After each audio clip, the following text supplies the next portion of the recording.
Hi, I'm Caitlin Gomez here at the GBTA broadcast studio live in San Diego.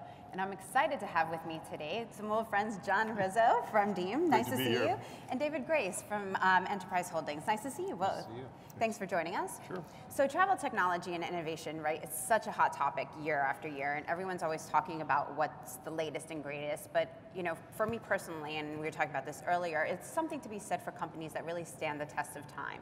So how do you stay really on top of things and exciting in this kind of environment? Well, certainly, when you look at Enterprise Holdings, we've been around for a long time.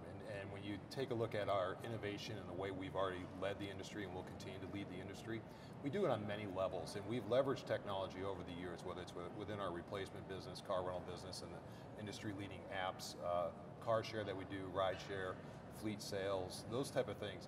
We always leverage technology as much as we possibly can.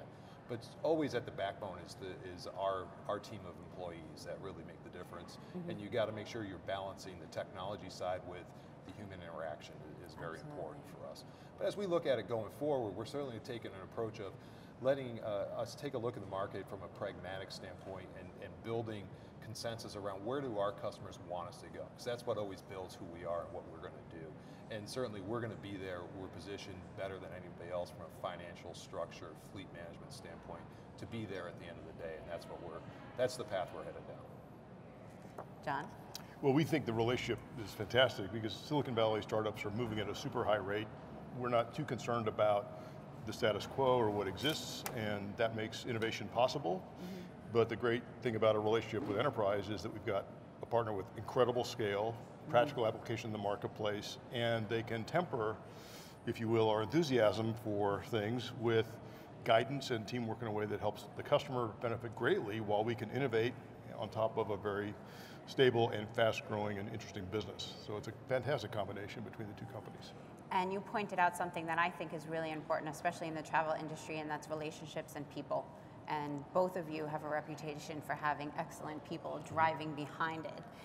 And speaking of relationships, the relationship between the two companies is something I talk about when I'm talking to other suppliers as really an example of what you can do and at its best, right? So talk to me about your exciting new partnership this morning and you entering China with new ground transportation, which that must be a whole new adventure, right? Sure. So talk to me about how this impacts the business travel industry.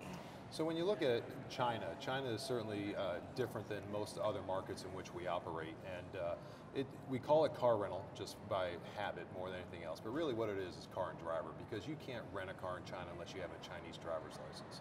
So there's been a challenge. I did not know that. That's interesting. So it's I can give you the quote the laws if you want, but it's a really challenging process to book one of those reservations, and it's something the industry as a whole, this is not specific to Enterprise, but industry as a whole has had challenges with.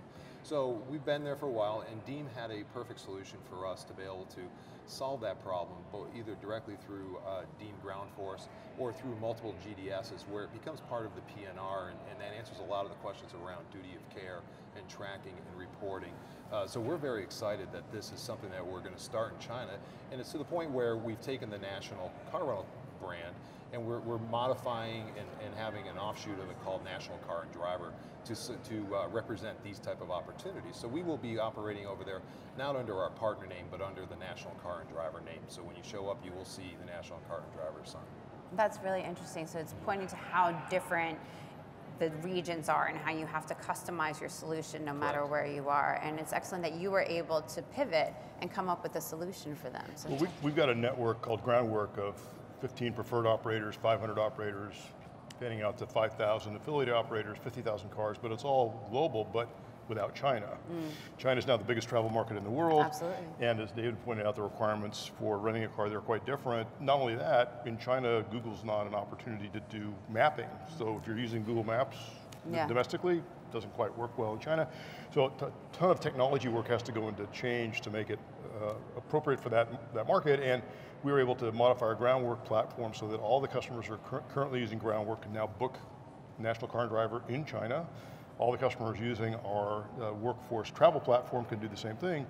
And for those travelers who've never been to China or India or other places like this, when you get out of the hall for immigration there, your head wants to explode because there are just it's a cacophony of noise and people, you have no clue if you've never been there. So it solves a lot of traveler problems too. Well, I am going to be looking forward to watching what the two of you continue to do with this partnership. And thank you so much for stopping by and talking to me. Live from the GBTA broadcast studio. See you next time.